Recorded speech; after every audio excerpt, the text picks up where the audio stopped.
जय जगन्नाथ नमस्कार। मु जयंती राणा बालेश्वर प्रभाती महापात्र पंडा भरोसा प्रभा यूट्यूब चैनल को मुझे स्वागत करुच्ची। श्रावण को लेकिन एक सुंदर गीति कविताटे कवितार शीर्षक नुआ ठिकणा हुए मोर स्वरचित कविता गाई शुणाऊँगी। भल लगे आपण मैंने भरोसा प्रभा यूट्यूब चैनल को लाइक करेंगे, सब्सक्राइब करेंगे एवं कमेंट देवे।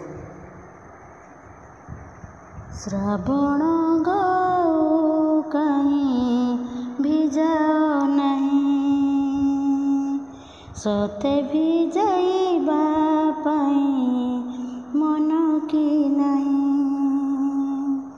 श्रावण गौ कहीं भिजाओ नहीं, सते भिजाइबा पाई मन की नहीं। रहीगल आसी थरे झरिबाको ए आखिरे नुआ ठिकणा हुए। श्रावण गौ कहीं भिजाओ नहीं, जगिथिली बाट तुम चातकी सजे, फाँकी मारी देल मन गला तो भाजे। जगिथिली बाट तुम चातकी सजे, फाँकी मारी देल मन गला तो भाजे।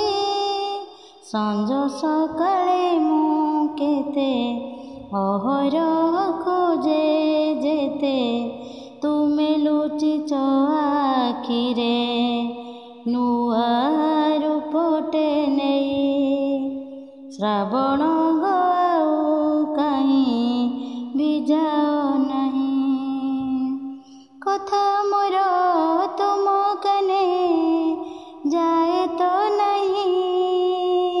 नीरबिजा नयन रे रहे मु चाही, कथा मोर तुम कने जाए तो नहीं। नीरबिजा नयन रे रहे मु चाही, भावे से निरुला बाट करंता के छट पट। जेऊ बाटे तुमे थाओ बरस भी हुई जाओ, थरे भिजे दे। श्रावण गौ कहीं भिजाओ नहीं, कि बुझिब मो बेदना सरे बाकाए।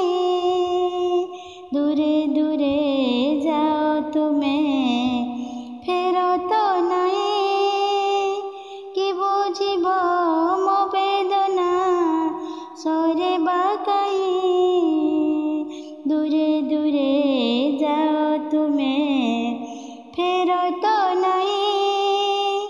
बिजुलीर नाली छटा करे केते हट हटा, सही पारे नाए मन भूलिबाकु सेई दिन। जाए नीरव रही श्रावण गौ कहीं भिजाओ नहीं, सते भिजाइबा पाई मन की नहीं। रहीगल आसी थरे झरिबाको ए आखिरे नुआ ठिकणा हुए। श्रावण गौ कहीं भिजाओ नहीं। धन्यवाद।